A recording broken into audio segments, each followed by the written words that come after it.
Namoonni hedduun yeroo dheeraaf toora miidiyaa kanarratti na beeku. Anis akkuma keessan hojjettuu mana Arabaan ture. Umurii koo xiqqootti osoo kutaa jahaa baradhuu barumsa koo adda kutee gara biyya Arabaa hiriyoonni koo hundi deemnan anis deemuun qaba jedheen obboleessa koo hangafaatiin mari'adhe. Tole naan jedhe.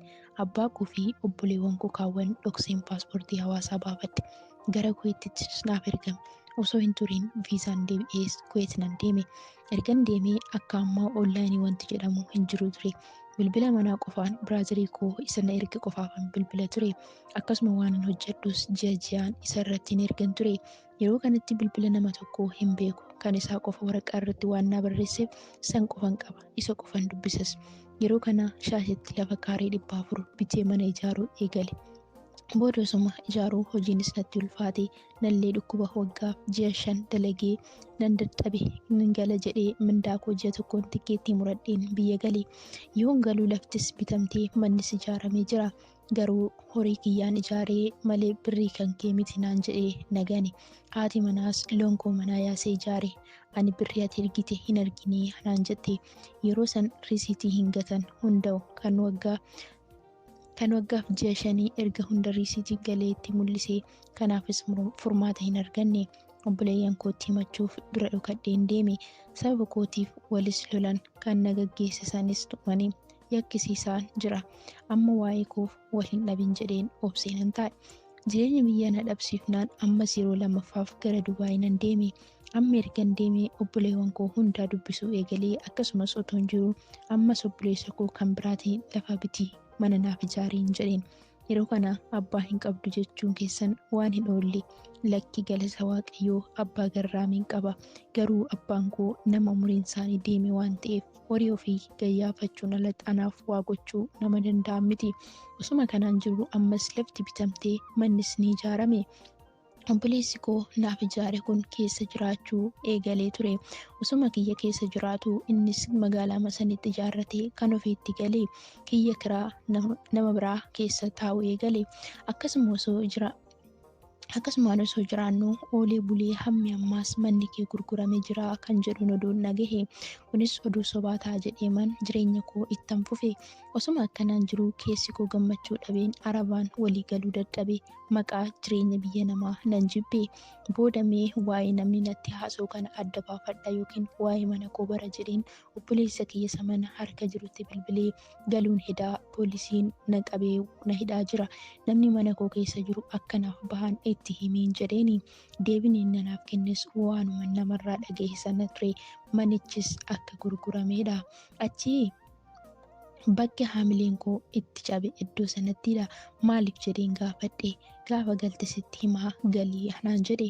Tole jedheen guyyaa inni natti himi deemee tikeettii muradhee gara biyya kootti nan gale. Gaafan galu dhuguma manni koo kunis hin jiru. Gaafadhus furmaata hin arganne. Obboleessa ofii maal gochuutu danda'ama ree?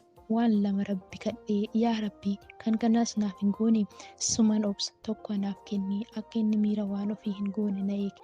Lama duras simatu humna naaf kenni. Kana godhee dhabee ammas humna naaf kenni. Yeroo dhiyootti asii na ofii jedhee kaadhee galee torbii 2 viizaa ergadhee naaf deebi'e.